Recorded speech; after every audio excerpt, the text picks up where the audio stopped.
خداوند عالم اس آیت میں اہل بیت علیہ الصلوۃ والسلام کا تعارف کروا رہا ہے۔ یہ فضیلت اہل بیت علیہ الصلوۃ والسلام میں ایک منفرد آیت ہے۔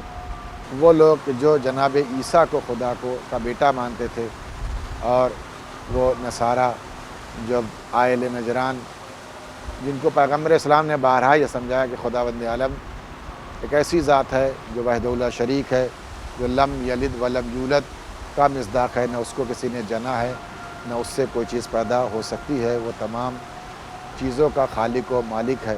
کہ جب نصارہ نے کہا کہ ہم مباہلہ کرنا چاہتے ہیں اور دونوں ایک میدان میں جمع ہوں گے اور اللہ کی بارگاہ میں دعا کریں گے، دیکھتے ہیں کس کی دعا اللہ کی بارگاہ میں مستجاب ہوتی ہے، اور جس کی دعا اللہ کی بارگاہ میں مستجاب ہوگی وہ کامیاب تسلیم کیا جائے گا۔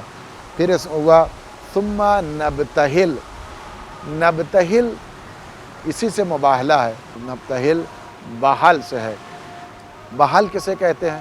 بحل اسے کہتے ہیں کہ عربوں میں جو جانور پالے جاتے تھے، بالخصوص اونٹ، تو دو قسم کے لوگ ہوتے تھے۔ ایک وہ ہوتے تھے جو گردن میں رسی ڈالتے تھے، اس کو باندھ کے رکھتے تھے، یعنی ایک وقت دودھ وہ پیتے تھے، دوسرے وقت جو جانور کو کھول دیتے تھے وہ دودھ وہ ماں سے مستفیض ہوتا تھا۔